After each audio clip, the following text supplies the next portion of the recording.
Come here, I'm gonna eat you! I'm bigger than you, I'm higher in the food chain! Get in my belly!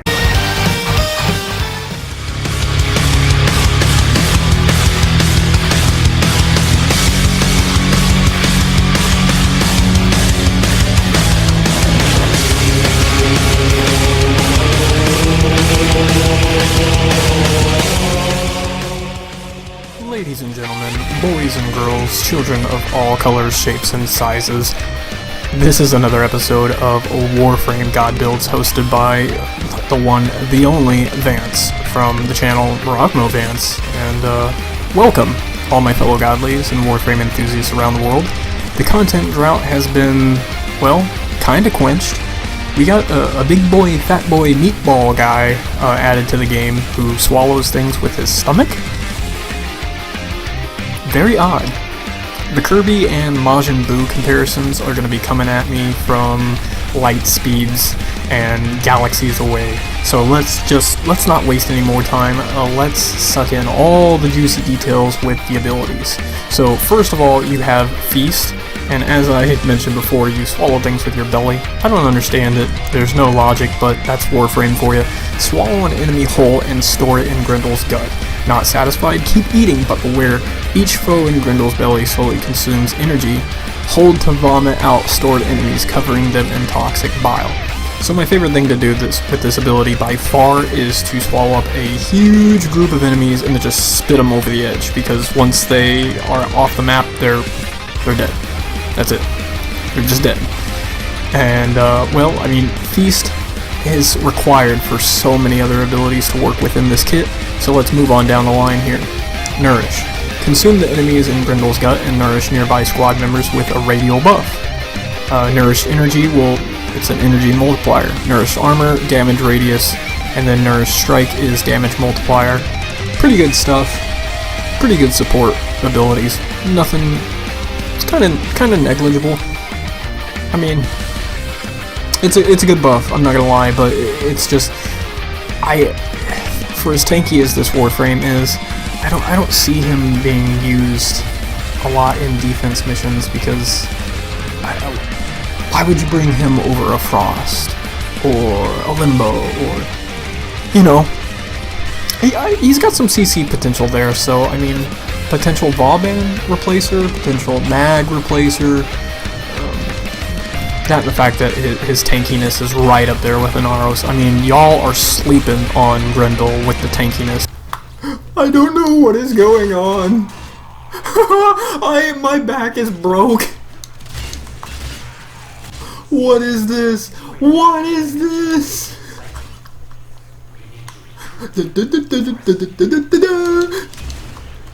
Humpty Dumpty sat on a brick wall. Humpty Dumpty had a great fall. Where is my mouth located at?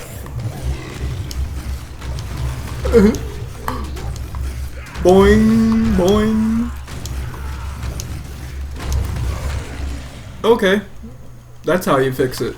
Now, Regurgitate. I don't really ever use this ability. I feel like it needs some type of buff, because you violently peek out a bile-soaked enemy from Grendel's gut, turning the unfortunate creature into a toxic projectile. That's not a lie, but it's just kind of worthless. I mean, when you get up there in in-game level content, a lot of these abilities start to fall off, and it really shows.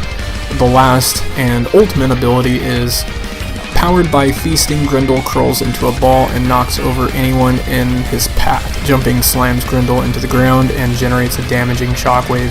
This is excellent CC potential, especially if you build for range. This is excellent CC potential. It just doesn't do a whole lot of damage. It will kill pretty much all the enemies in your gut, but all the enemies that you're targeting, forget about it.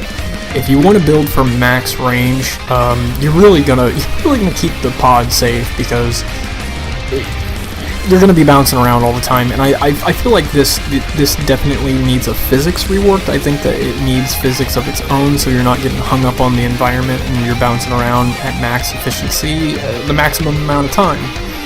If you want these parts for Grendel, well, it's gonna be really easy to get. All you gotta do is go to the ice fields of Rita, Mines of Karish, and then the Arcalo Firefighter. But I should warn you that as it shows you, the conditions mods are disabled.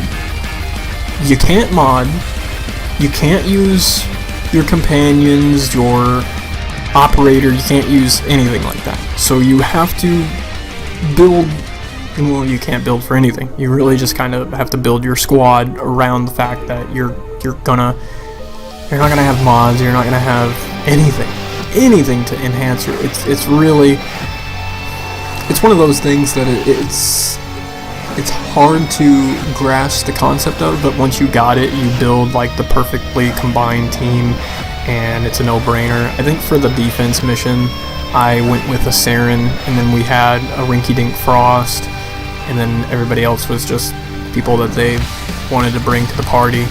It really wasn't that big of an issue. I didn't really start having problems with it until I hit the defense mission, and that's when we realized we need either more CC or more DPS. So I think we ended up having a Frost, a Vauban, and a Saren, and we were golden. So do that and you'll get the parts right off the bat. I love the fact that this Warframe is not hard to farm. It's very easy. You just go there, you do the missions. It's a good challenge, tons of fun. I recommend it to everybody.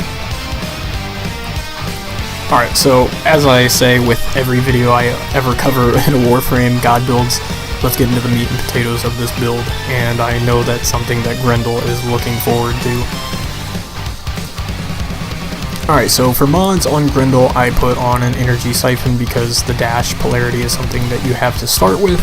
I put a prime sure-footed because there's instances where I'm just getting knocked down, and it's so ungodly annoying that I feel like this is utterly necessary.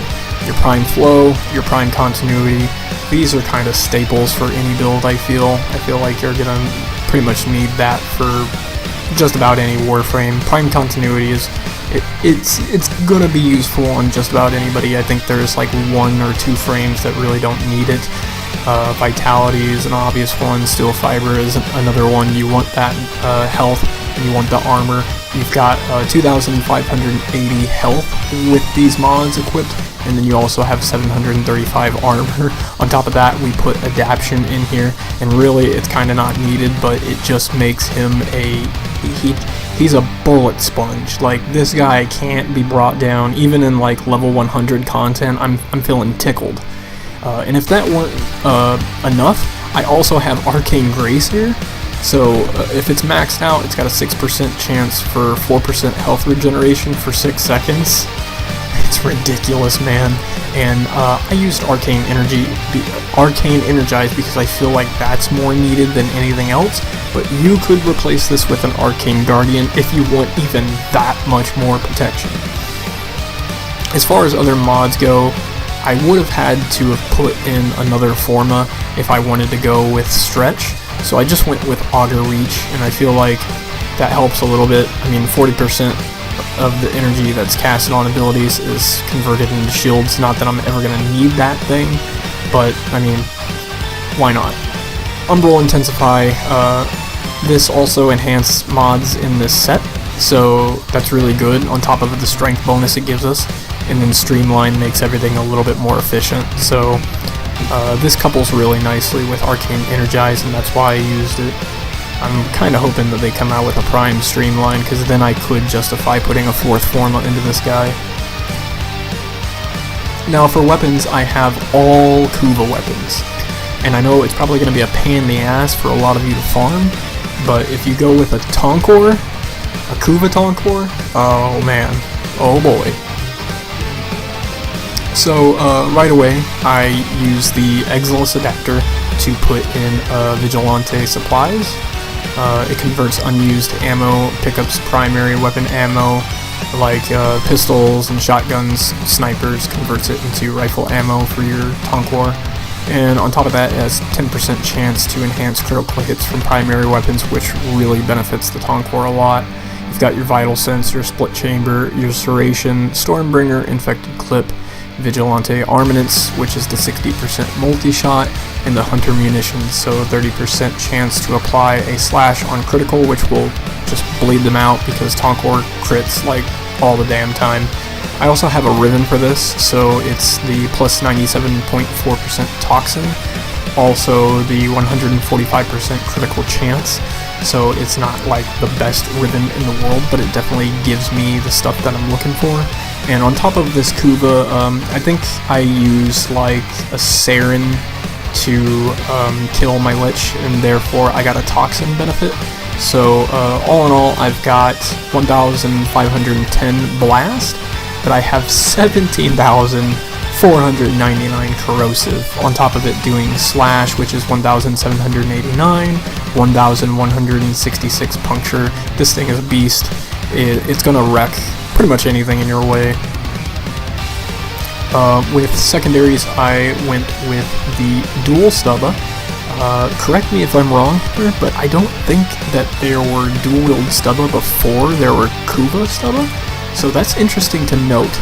I do not have an adapter here because I don't feel like it's really necessary, but I did go with Pathogen Rounds, Convulsion, Prime Quick Draw because you really need that reload speed, Prime Target Cracker, and Prime Pistol Gambit for your crit bonuses. Barrel Diffusion, Lethal Torrent, and Hornet Strike are all staples to secondaries. You're going to want to use those practically no matter what. I have 715 Corrosive on this, which isn't as impressive as our Tonkor build, but keep in mind these are rapid firing things. I mean, these things have like a clip dispersal rate of crazy. The fire rate is 16, so it puts a hurting on people really quick. It's a healthy alternative for a secondary, like if your Tonkor runs out of ammo, although I doubt that's going to happen. And then for my melee, I'm rocking the Shildig, I think is how you pronounce it, and I've got so many prime mods on this thing. But even with, I must note that with all these Kuva weapons, you're gonna need 5 Forma placements because it's just like the Paracesis. In order to get the max mastery out of all of these weapons, you're going to need 5 Forma, and I cannot justify putting 5 Forma on any of these weapons because they don't need it. There's no reason for it, and I highly suggest that DE dumb down that number to like 4 Forma, 3 Forma for some of these weapons, because even with me using all Prime mods, I only needed 3 Forma. It's ridiculous. I've got Prime Fury here for attack speed, I've got Prime Reach because you're gonna want this with the Shildig. Trust me, when you do a spin attack and you clear a room with one swipe, you're gonna thank me later. Sacrificial Steel, Shocking Touch, Blood Rush, Body Count, Prime Fever Strike, and Sacrificial Pressure, and this is with me intentionally trying to use the most expensive mods necessary, and still I only needed 3 Forma, so it's really ridiculous. Now what's crazy about this loadout is that you will benefit your new Vampire Kavat quite a bit here. I am not finished with this build. I gotta pump in more Forma. I was waiting for Forma to be built, so if you want to refer back to my other Kavat builds that I've done in the past, I can't off the top of my head remember who I've featured using Kavats. I think Mesa had a Kavat, so go back to that video, look at the Kavat stuff, and just include these mods. Primed Animal Instinct, always a staple. You've got your Draining Bite and your Transfusion. I don't think that you really need a pack leader because look at the health here. You have 4,507, and with a Wisp present in your lobby, you can get up to 7,000 health with your Kavat, and it just won't go down. I have not seen my Kavat go down. I really have not seen it go down. Even with all these mods here, the Link Health, the Link Armor, I haven't seen my Kavat go down. It's very rare. So even though I don't have a whole lot of mods here, just go ahead and use whatever you feel like is going to be necessary for you. I don't feel like the pack leader is necessary, but if you want to guarantee that your Kavat never goes down as long as you're meleeing all the time, then you're going to kill stuff a lot and your Kavat's not going to die. Plus your Kavat will revive you with the transfusion, so that's a plus. like if you're doing solo and you just manage to get down for whatever stupid reason, Kvat's gonna pop you up, which I find to be really awesome. But wait, there's more. I also included the Kuva Arcwing gun that they just released, and this thing is called the Ayanga. And again, I can't justify putting in 5 Forma here because it's not needed. I only needed 2 Forma, again, purposely using the most expensive mods necessary, and I only needed 2 Forma. I have dual rounds, howler bullets, venomous clip, electrified barrel, critical focus, ruby-doo line barrel, parallax scope, and sabot rounds. This thing has 778 blast and 2,687 corrosive. It works like a multi-firing Tonkor. Like, it really operates like a minigun if each round of the minigun were grenades. And so, you know, if you're blasting things with the Tonkor and you feel like you want to be even more blast happy than that and you want to clear out crowds faster, summon in your arc gun and just go to town on people. All in all, this loadout is just so much fun. He is like the general grenadier, gobbler, goose, goofball. Yeah, I think that's a good tongue-twisting hashtag for Grendel to have. It's much better than the Majin Buu and Kirby puns that are going to be made with this guy. He was a ton of fun, like, pun intended, a ton of fun. And if you agree and you learn something from this video, it always helps if you smash that like button, rate, comment, share, subscribe, and until next time, this has been Vance, signing out. Peace!